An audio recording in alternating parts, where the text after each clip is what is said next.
आज की हमारी वर्कशीट नंबर 24 जो कि सामाजिक विज्ञान विषय से संबंधित है, ये कक्षा 8 की वर्कशीट रहेगी, जो कि सोमवार यानी कि 21 दिसंबर की वर्कशीट है। विद्यार्थी का नाम की जगह बच्चे अपना नाम डालेंगे, कक्षा अध्यापक का नाम की जगह वो अपने कक्षा अध्यापक या फिर कक्षा अध्यापिका का नाम जो है वो डालेंगे। आज हमारा जो पाठ रहेगा उसमें हमें सामाजिक और राजनीतिक जीवन पाठ है हमारा, जिसमें हाशियाकरण की समझ से संबंधित पहली वर्कशीट यहाँ पर देखने को मिलेगी। और अब हम देखते हैं कि हाशियाकरण क्या होता है और जो इसकी मुख्य वजह जो होती हैं वो कौन कौन सी होती हैं।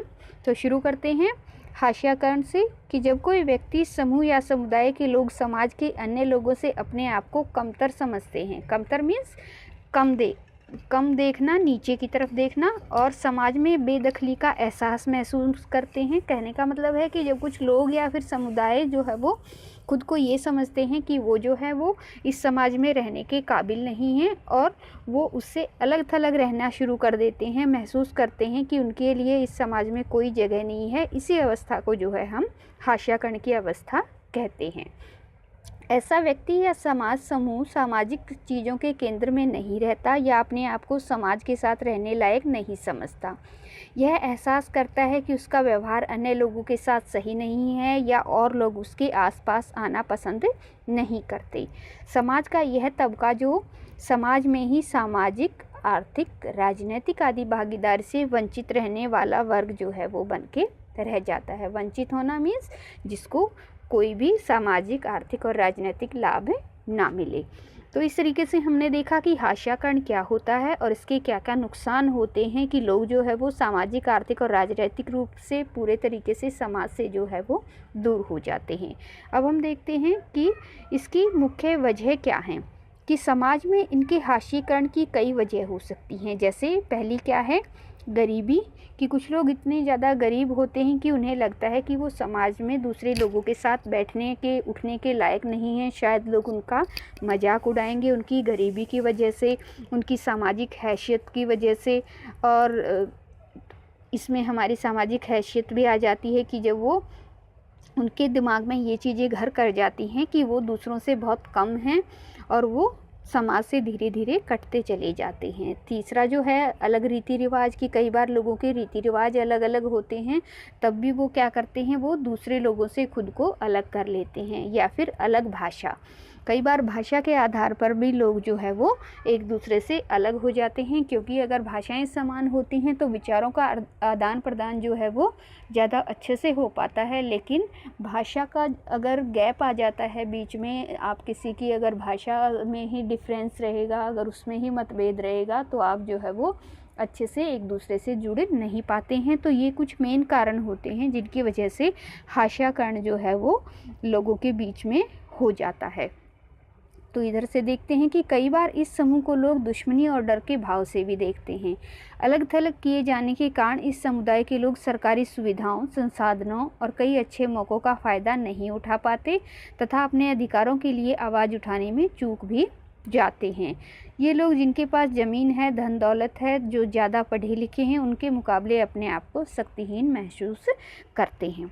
तो आपने देखा होगा कि बहुत से लोग हैं कि वो समाज से कट के रहते हैं। जैसे आदिवासी कबीले के लोग होते हैं, वो बिल्कुल ही समाज से अलग हो जाते हैं और समाज से अलग होने की वजह से वो सारी जो भी यहाँ पर सुख सुविधाएं लोगों को समाज में रह कर के मिलती हैं, जो भी संसाधन, अच्छे मौके, जिसमें रोज़गार का मौका होता है, बच्चों के पढ़ने के मौके होते हैं, बच्चों को बाहर निकल कर के नौकरी प्राप्त करने के जो अच्छे मौके होते हैं, ये सभी मौके उनके हाथों से चले जाते हैं। और उनके मन में जो बात होती है कि वो समाज में रहने लायक नहीं है, उसकी वजह से वो समाज से नहीं जुड़ पाते और धीरे धीरे करके वो बिल्कुल शक्तिहीन हो जाते हैं और वो पूरे तरीके से समाज से कट जाते हैं।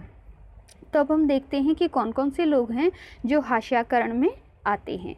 तो फर्स्ट ऑफ ऑल जो है हमारे कौन से हैं, जो हमारे आदिवासी लोग होते हैं। आदिवासी से मतलब होता है वैसे तो मूल निवासी, लेकिन आदिवासी बेसिकली हम उन लोगों को बोलते हैं जो जंगलों में रहते हैं। तो देखिए कि आदिवासी शब्द का मतलब होता है मूल निवासी, यानी ऐसा समुदाय जो जंगलों के साथ जीते आए हैं और कई जगह आज भी इसी तरह जी रहे हैं। भारत के कई राज्यों से मिलाकर लगभग 8% आबादी आदिवासियों की है। आदिवासी अपने पुरखों के गांव और प्रकृति की उपासना करते हैं। प्रकृति में पर्वत, नदी, पशु आदि को अपना निवास स्थान मानते हैं। हमने किताबों और फिल्मों में आदिवासी के स्वरूप को देखा होगा। यह रंग बिरंगे कपड़े पहने सिर पर मुकुट लगाए दिखाई देते हैं। आदिवासियों के लिए यह धारणा बनी हुई है कि वे आगे नहीं बढ़ना चाहते, बदलाव या नए विचारों से दूर रहना चाहते हैं। उनका जीवन पुराने किस्म का और पिछड़ा हुआ है। आदिवासियों को आज हाशियाई और शक्तिहीन समुदाय के रूप में देखा जाता है। अपनी ज़मीनों से दूर हो जाने के कारण गांव छोड़कर शहरों और कस्बों के उद्योग धंधों में, निर्माण कार्यों में कम कीमत पर काम करते हैं और इस तरह ये गरीबी और लाचारी के जाल में फंसते चले आ रहे हैं। तो यहाँ पर इस तरफ देखिए, हमें एक आदिवासी कबीले के समूह की एक पिक्चर दिखाई दे रही है और यहाँ पर हमें बताया गया है कि आदिवासी लोग कौन होते हैं और किस लिए वो अलग थलग रहते हैं और इस वजह से उनके क्या क्या नुकसान जो है वो उनको हो जाते हैं। तो अब हमें जो है ऊपर दी गई जानकारी के आधार पर हमसे जो क्वेश्चन पूछे गए हैं उनके उत्तर यहाँ पर देने हैं। तो सबसे पहले हमें मिली है एक एक्टिविटी। इसमें हमें क्या करना है, अपनी समझ के अनुसार एक आदिवासी व्यक्ति का चित्र बनाएं। जो एक्टिविटी आपको करनी है वो करना क्या है कि आपको किसी भी आदिवासी कबीले के व्यक्ति का एक चित्र जो है उसकी ड्राइंग बनानी है। दूसरा जो हमसे मेन क्वेश्चन यहाँ पर पूछा गया है वो है कि हाशियाकरण किसे कहते हैं। तो हाशियाकरण हमने ऊपर अभी देखा था कि क्या है हाशियाकरण। तो यहाँ देखिए, यहाँ से आप स्टार्ट करेंगे और यहाँ तक आप इसको लेकर के आएंगे तो ये हमारा क्वेश्चन नंबर 1 का जो है वो आंसर हो जाएगा। फिर हम देखेंगे अपना दूसरा प्रश्न। दूसरे प्रश्न में पूछा गया है कि हाशियाई लोग समाज से अलग थलग क्यों रहते हैं, और इसका उत्तर देने के लिए हम चलेंगे ऊपर की तरफ कि ये लोग जो है वो समाज से अलग थलग क्यों रहते हैं। तो देखिए कि ऐसे व्यक्ति या समूह सामाजिक केंद्र में नहीं रहना चाहते क्योंकि वो खुद को समाज में रहने लायक नहीं समझते। लोगों के साथ उनका व्यवहार जो है वो अच्छा नहीं होता। उन्हें अपने आसपास लोगों को आना पसंद नहीं है और आर्थिक, सामाजिक और राजनीतिक भागीदारी से भी इस तरीके से वो दूसरों से अलग हो जाते हैं। तो यहाँ से लेकर यहाँ तक जो है आप क्वेश्चन नंबर 2 का आंसर यहाँ से ले लेंगे। फिर हम चलते हैं अपने अगले प्रश्न की तरफ और उसमें देखते हैं कि हमसे क्या पूछा गया है। इसमें पूछा गया है कि आदिवासी कौन होते हैं। तो हमने अभी आदिवासियों के बारे में पढ़ा है कि आदिवासी कौन होते हैं।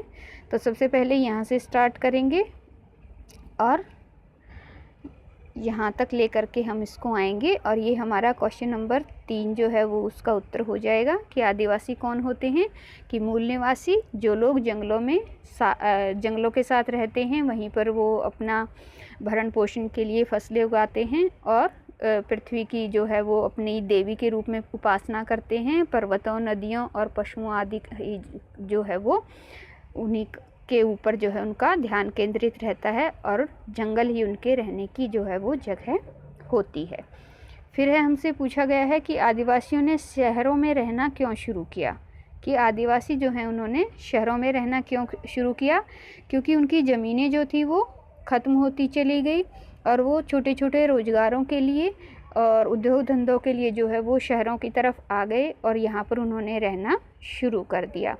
तो अब हम देखेंगे कि आदिवासी जो है वो ज़मीनें जो थी उनकी ख़त्म होती चली गई और वो शहरों में आकर उन्होंने रहना शुरू कर दिया और जिसकी वजह से क्या हुआ कि वो गरीबी और लाचारी के जाल में फंसते चले गए। तो ये हमारा क्वेश्चन नंबर 4 का जो है वो आंसर हो जाएगा।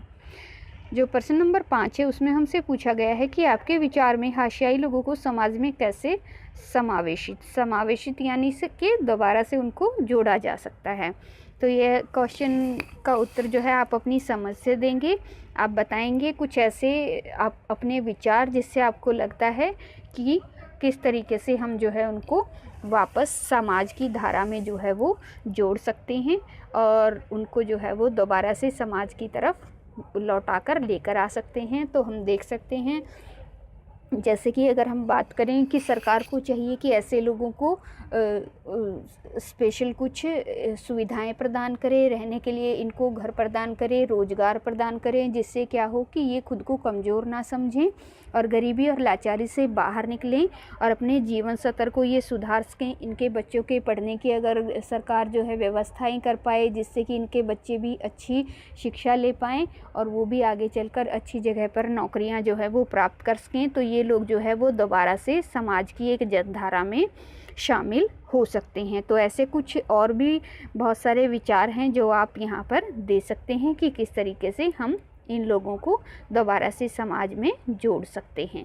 तो इस तरीके से हमारी ये आज की वर्कशीट जो है वो कंप्लीट होती है और अंत में हमें दिया गया है कोविड-19 से संबंधित एक संदेश, जिसमें हमें बताया गया है कि नियमित रूप से हमें अपने हाथों को साबुन और पानी से अच्छे से धोना चाहिए कोविड-19 से, अगर हम खुद को और अपने परिवार को बचाना चाहते हैं तो।